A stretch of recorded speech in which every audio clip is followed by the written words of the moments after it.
Medea Benjamin on the line with us, the co-founder of both Global Exchange and Code Pink. And Medea, welcome back to the program. Hey, Tom. Thanks for having me on. Thanks for joining us. The big breaking news right now, I'm one of several, but I think this is of some consequence, is that Chuck Hagel is being pushed out as Secretary of Defense. Chuck Hagel was a combat vet from Vietnam, one of the few left in American politics, and it seemed to me that he was hired to kind of wind things down, at least visibly. I don't know, but is this, in your opinion, you have some great sources on this stuff? Is Obama doing an LBJ here? Well, it certainly seems like the initial idea of Hagel coming in to get the troops out of Afghanistan, oversee the reduction of the Pentagon budget thanks to sequestration, all of that's out the window.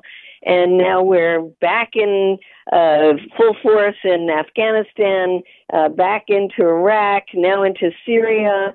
And Hagel is part of the disarray of this policy. If you look at the policy, Tom, there's no end game for Iraq and Syria that makes any sense.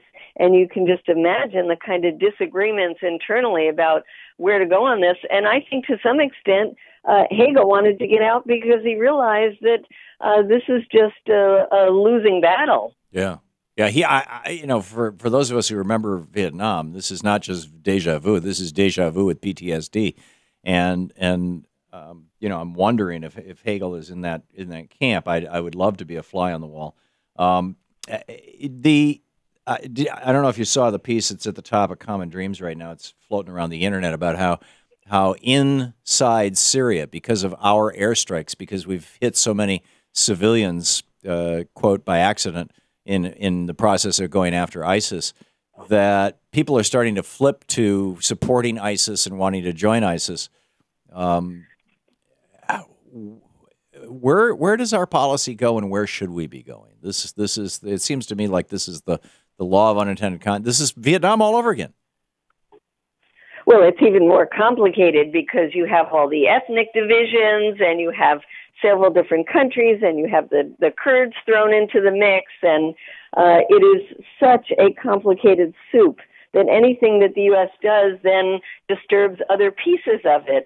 And we've seen that already just in the last 6 months of U.S. intervening, how it's caused all these unintended consequences. So to think that there is going to be some option other than political solutions is really insane.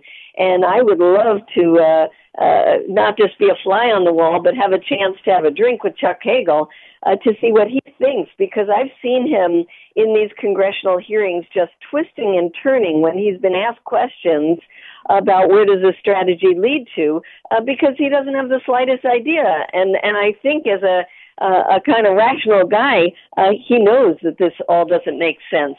I've even seen him when they asked him, in fact, Hank Johnson, the congressman, said to him to get some kind of solution to the problem of ISIS, don't we need to be working with Iran because Iran plays such an important role in the region? And Chuck Hagel wanted to say, of course, and instead he had to say, no, we cannot cooperate with Iran. So this is a losing strategy, and Hagel, personally, I think, is better off for having jumped ship right now before it gets even worse. Yeah.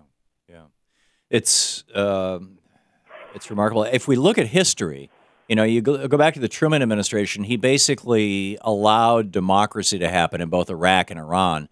And then Eisenhower came along, and Nixon was pretty much running his foreign policy, the vice president. And in both cases, we overthrew democratically elected governments and installed strongmen, the Shah of Iran and Saddam Hussein, or helped install them.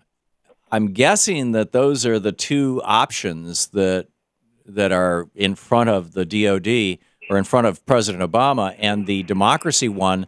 They tried both in Iraq and Afghanistan, and now, the story, I think it was in this morning's New York Times, that the Iraq army is so corrupted, it's so hollowed out by corruption that it's totally useless and unreliable. Democracy is not working. Is it time to go find a Saddam Hussein and a Shah of Iran and install them? I mean, I don't think so, obviously, but I'm wondering if that's the thinking that's going on in the White House.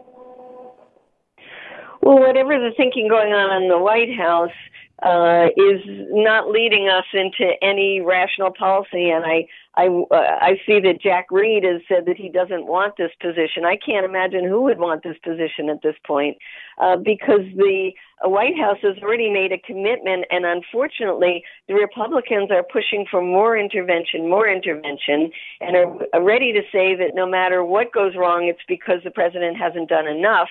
And then from the left, there's almost no voice out there. We see now even Rand Paul wanting to make a declaration of war. Even Elizabeth Warren is not very good on this issue. In fact, says almost nothing about it. What should the left be saying, Medea? From the left. What should the left? What should we be saying?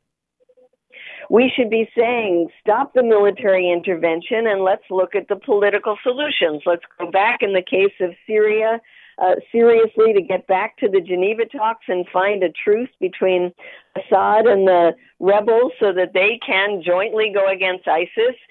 Let's get further commitments from Turkey about sealing that border to stop the recruits from going in there. Let's get a commitment from Saudi Arabia to stop the funding of extremist groups.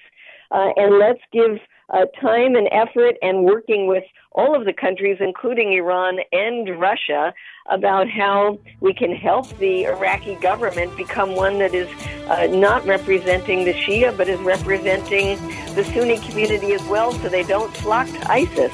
Yeah. That's just a taste, but there's more political solutions and more political possibilities than there are military ones. You are absolutely so spot on. Medea Benjamin, co-founder of Global Exchange and Code Pink, codepink.org. Thank you, Medea.